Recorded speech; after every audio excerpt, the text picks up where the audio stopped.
video, we're going to be looking at DC series circuits. We'll cover voltage, current, resistance, and power consumption, as well as using a multimeter and a chance for you to test your knowledge at the end. When we connect components in an electrical circuit, we can connect them either in series or parallel, or we can combine these to make a series parallel circuit. We're going to start with the series type, which is the most basic, but we'll cover the other types in other tutorials. Do check those out, links down below. So if we place two components in a line end to end, or with some wires in between, then these are connected in series. The electrons only have one path they can take, so they will all flow through each of the components. By the way, in these animations, I use electron flow, which is from negative to positive. You might be used to seeing conventional current, which is from positive to negative. Electron flow is what's actually occurring. Conventional was the original theory, but it's still taught because it's easy to understand. Just be aware of the two and which one we're using. Resistance in series circuits. Each component will have a certain resistance. The resistance opposes the voltage being applied. We measure resistance in a unit of ohms. In series circuits, we find the total resistance for the circuit by simply adding together all the resistances. We label each resistor with a capital R and number them R1, R2, R3, etc. The total resistance is shown with a capital letter R and a subscript T, which represents the resistance total or the total resistance. To calculate the total resistance of a series circuit is super easy. We simply add together the resistance value of each resistor. Let's say we have a circuit with a single resistor. That's our R1, and this has a value of 10 ohms. So what is our total resistance? Well, that's easy. The total resistance is just 10 ohms. If we then added a second resistor, R2, with 5 ohms of resistance into the circuit, the total resistance is now 15 ohms. That's because 10 ohms plus 5 ohms. If we added another 5 ohm resistor, then the total resistance is now 20 ohms. In reality, the wires too will add some resistance, but this is very small. You might need to account for this depending on how accurate your design needs to be. Current in series. Current is the flow of electrons. It's like water which flows through a pipe. The higher the current, the more electrons are flowing. We measure current in the unit of amperes, but engineers tend to shorten this to just amps. Now, we have covered current in detail in our previous video. Do check that out, links down below. We measure current by placing an ammeter into the circuit for the electrons to flow through. This is like a water meter in the sense that water must pass through it for us to measure it. We can connect a multimeter into the circuit to also read the current. The multimeter must be placed into the circuit for us to take a reading, because the current will flow through this. The meter will add some resistance to the circuit, but it's such a small amount that we can usually just ignore this.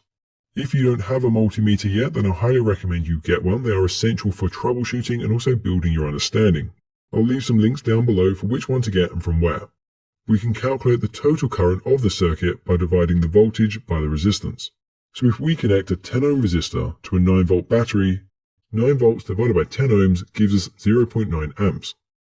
If we added another 5 ohm resistor to the circuit, that gives us 15 ohms of resistance. So 9 volts divided by 15 ohms equals 0.6 amps.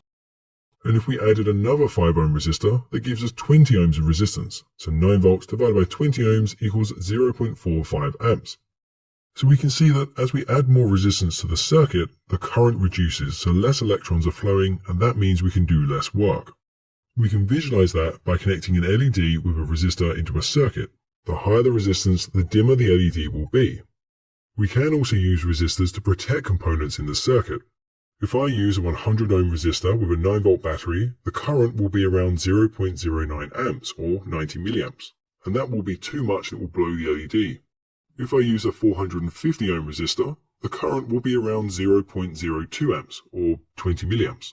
So the LED should be okay.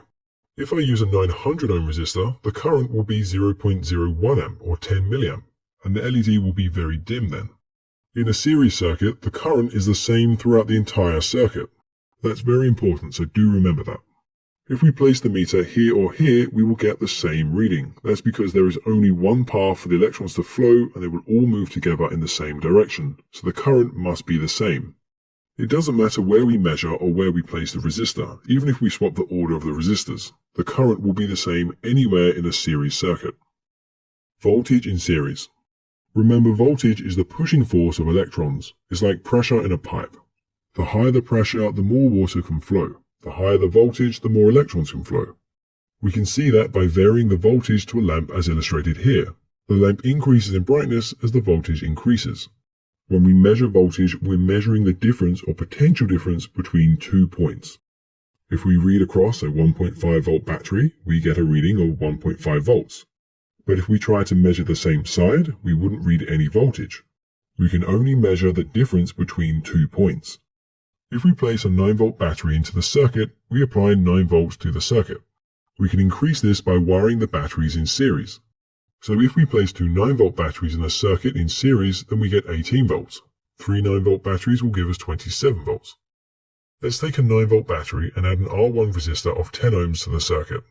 If we use a multimeter to measure across the resistor, we get a voltage reading of 9 volts. If we add another 10 ohm resistor, we get a reading of 9 volts across the 2 resistors, but we get a reading of 4.5 volts if we measure across either of the resistors individually. So the resistors are dividing the voltage.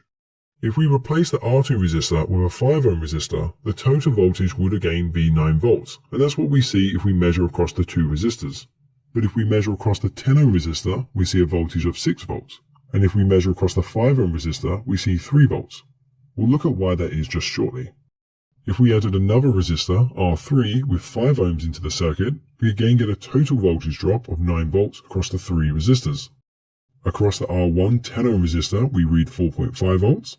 Across the R2 5 ohm resistor, we read 2.25 volts. And across the last R3 5 ohm resistor, we again see 2.25 volts. We can combine these readings to find the voltage at different parts of the circuit. For example, if we measure from the battery across R1, we see 4.5 volts. If we measure from the battery across R1 and R2, we get 6.75 volts, because 4.5 plus 2.25 volts. So unlike current, where it's the same throughout the circuit, the voltage will be different throughout a series circuit. This shows us that the voltage is reduced by each resistor, so the resistor creates a voltage drop. That's the purpose of the resistor, to reduce the voltage or the pressure. What's happening is the resistor creates a more difficult path for electrons to flow through, and as they flow through, they will collide with other electrons. This collision will convert the energy into heat. The same amount of electrons will enter and exit the resistor. They will just have less energy or pressure as there's been a voltage drop. We can calculate the voltage drop across each resistor individually by multiplying the total current in the circuit by the resistance of each component. Remember, in a series circuit, the current is the same anywhere in the circuit. The total voltage drop will be the total of all the individual voltage drops combined. The first circuit, there was a 10 ohm resistor by itself. The circuit had a current of 0.9 amps, so 0.9 amps multiplied by 10 ohms equals 9 volts. The voltage drop across the resistor is therefore 9 volts, and that's the same as the voltage source. The second circuit had a 10 ohm and a 5 ohm resistor together. So the first resistor voltage drop is 0.6 amps multiplied by 10 ohms, which gives us 6 volts. The second resistor was 5 ohms and the current was the same, so 0.6 amps multiplied by 5 ohms equals 3 volts. The total voltage drop is therefore 6 volts plus 3 volts, which gives us our 9 volts. The third circuit has a 10 ohm and 2 5 ohm resistors. The circuit had a current of 0.45 amps. So R1 is 0.45 amps multiplied by 10 ohms, which gives us 4.5 volts. R2 and R3 will be 0.45 amps multiplied by 5 ohms, which gives us 2.25 volts on each. The total voltage drop is therefore 9 volts, which is 4.5 plus 2.25 plus 2.25. Power consumption in series circuits. How do we measure power consumption of the circuit? Well, we can use the following equations. We can either use power, which is watts, equals voltage squared divided by resistance, or we can use power equals voltage multiplied by current. You might be wondering, how can a resistor consume power? Well, as the resistor is creating a voltage drop, the electrons are losing some energy. Where is this energy going? Well, the electrical energy is being converted into heat. And if we look at some resistors under a thermal imaging camera, we can see the heat is being generated. So the power consumption is actually the heat being dissipated from the circuit. So in this circuit, the resistance is 10 ohms, the battery is providing 9 volts, the current is 0.9 amps, and the circuit consumes 8.1 watts of power. How do we calculate that? Using method 1, 9 volts squared, or 9 multiplied by 9 is 81, divided by 10 ohms is 8.1 watts. Alternatively, 9 volts multiplied by 0.9 amps equals 8.1 watts. In the circuit with the 10 ohm and the 5 ohm resistor, the total resistance was 15 ohms, and the current was 0.6 amps. So 9 volts squared is 81, divided by 15 ohms is 5.4 watts. Or 9 volts multiplied by 0.6 amps equals 5.4 watts. In the circuit with the 10 ohm and the two 5 ohm resistors, the total circuit resistance was 20 ohms, and the current was 0.45 amps. So 9 volts squared is 81, divided by 20 ohms gives us 4.05 watts. Or alternatively, we can use 9 volts multiplied by 0.45 amps, which equals 4.05 watts. Okay, so now it's time for you to test your knowledge. So this LED can't exceed a maximum current of 0.02 amps or 20 milliamps, otherwise it will burn out. So if we connected it to these resistors and a 9 volt battery, what will the approximate current in the